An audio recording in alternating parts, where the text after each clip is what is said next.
Hello everyone, I hope you are doing well. आज की इस वीडियो में बेसिकली बात करने वाले हैं कि इंडिया पोस्ट जीडीएस की तरफ से आपका जो है वो ऑनलाइन वैकेंसी जो है वो रिलीज़ कर दिया गया है।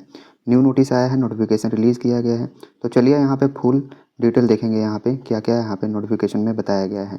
तो देखिए यहाँ पे आपका नोटिफिकेशन जो रिलीज़ किया गया है 2026 जनवरी में। तो देखिए इंपॉर्टेंट डेट्स वगैरह क्या है यहाँ पे। तो सबसे पहले मैं यहाँ पे ये बताना चाहूँगा कि आपका जो रजिस्ट्रेशन होगा यहाँ पे देखिए रजिस्ट्रेशन का स्टार्ट डेट देख सकते हैं यहाँ पे और इन डेट 14th ऑफ फरवरी है आपका, तो ये ध्यान देना है आपको। और यहाँ पे देख लीजिए एप्लीकेशन सबमिशन जो है आपका वो 16th of end and start date देख सकते हैं यहाँ पे। और साथ में देख लीजिए एडिट करेक्शन विंडो, यहाँ पे आप कुछ भी गलती ना करें, नहीं तो आपको यहाँ पे करेक्शन करना पड़ सकता है लास्ट में। देखिए यहाँ पे आपका करेक्शन डेट भी यहाँ पे दिया गया है कि लास्ट में अगर आपका कुछ भी मिस्टेक हो जाता है तो वहाँ पे करेक्शन कर सकते हैं। तो सबसे पहले मैं ये बताना चाहूँगा कि ये जो वैकेंसी है ये फिल किया जाता है विदाउट एग्जामिनेशन, यानी कि यहाँ पे जो है ना वो एग्ज़ाम वगैरह कोई भी कंडक्ट नहीं किया जाता है, यानी कि नो एग्ज़ाम, इसके लिए कोई भी आपको एग्ज़ाम नहीं लिया जाएगा। तो यहाँ पे वैकेंसी यहाँ पे फॉर्म क्यों भरवाया जा रहा है, तो फॉर्म इसलिए भरवाया जाता है यहाँ पे जो आपका है वो 10th के मार्क्स के बेसिस पे यहाँ पे आपका जो है वो सिलेक्शन किया जाता है। यानी कि अगर आपका 10th में जितना ज़्यादा मार्क्स होगा वो उतना ज़्यादा आपके लिए प्रॉफिट है with the help of 10th marks. तो चलिए यहाँ पे देख लेते हैं कि क्या क्या है और भी यहाँ पे। तो देखिए यहाँ पे वैकेंट पोस्ट में थोड़ा सा आपको हम यहाँ पे दिखाना चाहेंगे कि आप अपने यहाँ पे डिवीज़न का कैसे चेक करें। आप अपने सर्किल का जो है वो देख सकते हैं कि कहाँ पे कितना पोस्ट खाली है। तो देखिए वैकेंट सीट पे क्लिक करिए, यहाँ पे थोड़ा सा आप अपने सर्किल का चेक करना है। तो देखिए यहाँ पे सारा कुछ दिया गया है। आंध्र प्रदेश देख सकते हैं, यहाँ पे आसाम का देख सकते हैं, यहाँ पे बिहार सर्किल का, छत्तीसगढ़ सर्किल का, जिस भी सर्किल से आप अप्लाई करना चाहते हैं बेसिकली उस पर आपको क्लिक करना होगा। तो थोड़ा सा आपको एक यहाँ पे दिखा देते हैं बिहार सर्किल का। बिहार सर्किल यहाँ पे आपको डिवीज़न चूज करना होगा, तो आप यहाँ पे डिवीज़न सिलेक्ट कर सकते हैं। यहाँ पे सारा कुछ यहाँ पे दिया गया है डिवीज़न में। तो बेसिकली मैं आपको यहाँ पे थोड़ा सा एक डेमो के लिए गया डिवीज़न दिखा देता हूँ। अब यहाँ पे देखिए कि जितना भी वैकेंट सीट है यहाँ पे वो आपको दिख जाएगा। यहाँ पे सारा कुछ वैकेंट पोस्ट ऑफ गया डिवीज़न कितने कहाँ पे कौन कौन सा है। तो देखिए थोड़ा सा यहाँ पे बीपीएम करके यहाँ पे लिखा गया है कुछ, और यहाँ पे एबीपीएम है, यानी कि बीपीएम और एबीपीएम ये क्या होता है ये भी जानेंगे, और इसमें ये भी देखेंगे कि सैलरी कितना होने वाला है आपका। सारा कुछ यहाँ पे देख सकते हैं कि आपका यहाँ पे लैंग्वेज जो है वो हिंदी मांगा गया है, कौन से कैटेगरीज़ के लिए कहाँ पे कितने वैकेंसीज़ हैं, सारा कुछ यहाँ पे डिटेल प्रोवाइड है। तो आप यहाँ पे आकर के जो है ना वो वैकेंट पोस्ट भी आप यहाँ पे चेक कर सकते हैं कि जिस भी आप सर्किल से अप्लाई करना चाहते हैं वहाँ के लिए। तो सारा कुछ यहाँ पे डिटेल में देखने वाले हैं। तो चलिए आइए देखते हैं नोटिफिकेशन की तरफ और भी डिटेल में देखेंगे उसमें जा कर के। तो जैसा कि आप देख सकते हैं कि यहाँ पे जो डेट रिलीज़ किया गया था वो 28 ऑफ जनवरी को रिलीज़ किया गया था। तो यहाँ पे सारा कुछ यहाँ पे देखने वाले हैं इन डिटेल में। तो मैं आपको बेसिकली सारा कुछ आपको जो दिखाऊंगा वो सारा कुछ जो ऑफिशियल नोटिफिकेशन है उसी से दिखाऊंगा मैं। तो आप यहाँ पे देख सकते हैं ऑनलाइन वन टाइम रजिस्ट्रेशन जो आप कर सकते हैं वो 31st से लेकर के आप यहाँ पे 14th ऑफ फरवरी तक लास्ट डेट दिया गया है। तो लास्ट डेट को आपको ध्यान देना है कि कितना है 14th ऑफ फरवरी। तो इसके पहले तक आपको जो है जो भी अप्लाई करना चाहते हैं वो आप अप्लाई कर सकते हैं इस डेट के पहले। तो चलिए यहाँ पे सारा कुछ और भी देखते हैं यहाँ पे कि क्या क्या इसमें नोटिफिकेशन में बताया गया है। जो कुछ भी इंपॉर्टेंट है मैं आपको सारा कुछ यहाँ पे बताता चलूँगा, कवर करता चलूँगा। तो देखिए हम जो पहले बात कर रहे थे बीपीएम के लिए, तो बीपीएम होता क्या है बेसिकली।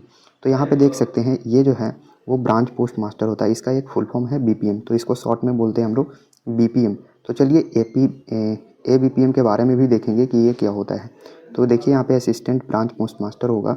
तो यहाँ पे देख सकते हैं कि सारा कुछ ये असिस्टेंट होता है। तो एबीपीएम तो थोड़ा सा बेसिकली क्या होता है ना, बीपीएम आपका थोड़ा सा हायर पोस्ट हो गया, उसके बाद एबीपीएम हो गया। तो ये सब बेसिकली ये रहता है ऑर्डर में। तो सबसे फर्स्ट प्रायोरिटी पे, सेकंड प्रायोरिटी, तो सारा कुछ देख सकते हैं आप अपने डिवीज़न जो सर्किल जिस भी सर्किल को सिलेक्ट करेंगे वहाँ पे आपको वैकेंट पोस्ट मिलेगा, उसी के अकॉर्डिंग आप यहाँ पे फिल कर सकते हैं।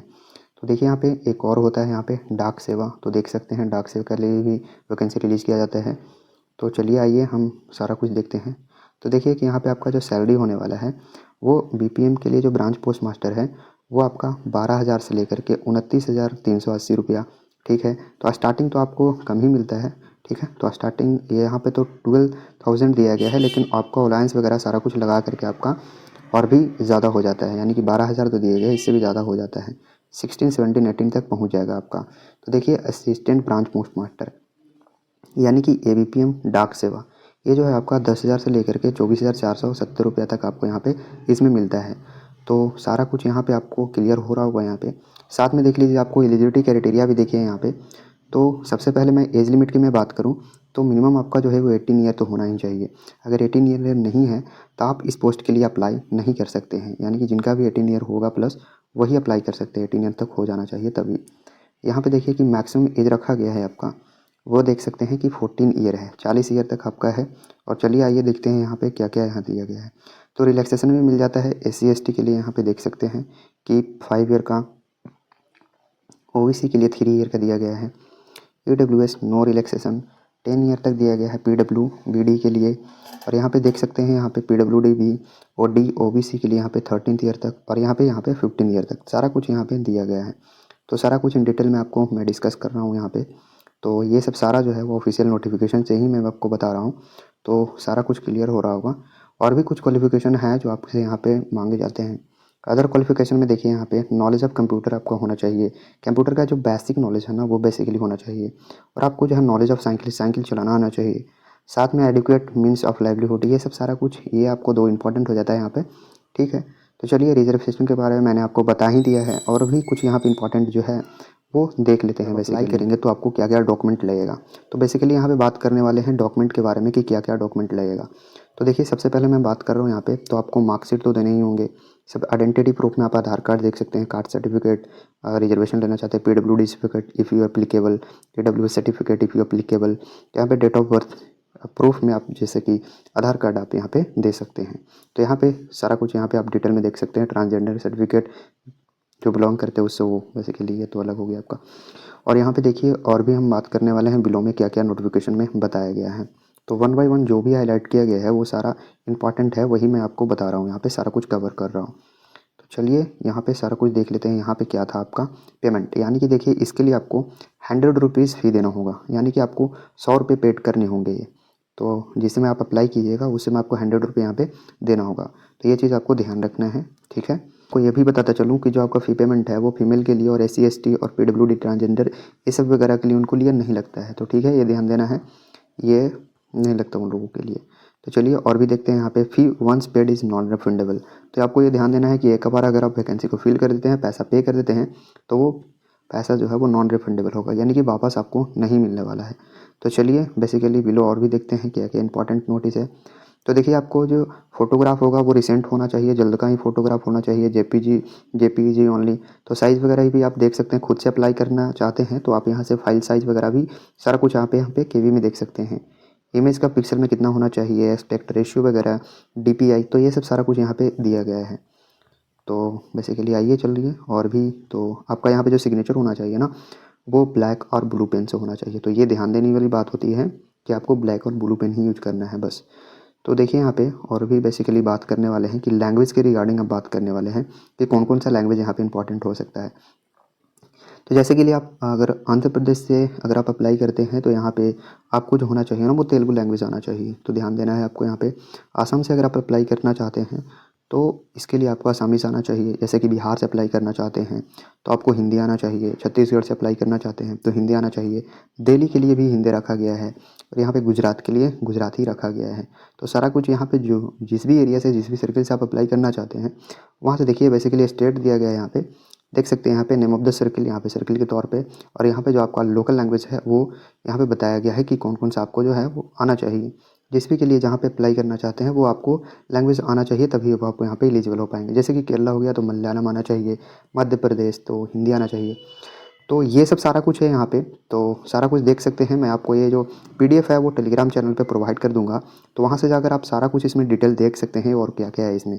तो सारा कुछ खुद से भी चेक करते हैं। इस नोटिफिकेशन में जो कुछ भी इंपॉर्टेंट बताया गया था वो मैं आपको डिस्कस कर चुका हूँ, तो सारा कुछ क्लियर हो गया होगा आपको। तो अगर आप ये PDF जो है वो खुद से इस नोटिफिकेशन को चेक करना चाहते हैं ना, तो आप टेलीग्राम चैनल को ज्वाइन करके वहाँ पे आप सारा कुछ यहाँ पे खुद से देख सकते हैं कि और क्या क्या यहाँ पे सारा कुछ इंस्ट्रक्शन में क्या क्या प्रोवाइड किया गया है नोटिफिकेशन में। तो सारा कुछ डिटेल में देख सकते हैं।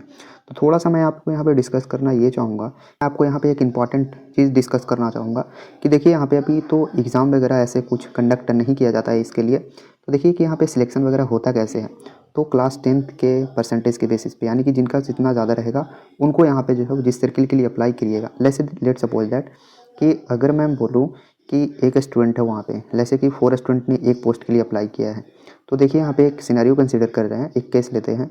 एक का जो है वो 60% है नंबर, एक का जो है वो 70% है और एक जो है वो आपका हो जाता है 50%। और एक और मान लेते हैं जिनका है आपका यहाँ पे 80%। ठीक है, तो मैंने एक 4 स्टूडेंट को लिया है। तो देखिए, तो एक पोस्ट के लिए यहाँ पे अप्लाई किए थे 4 स्टूडेंट ने।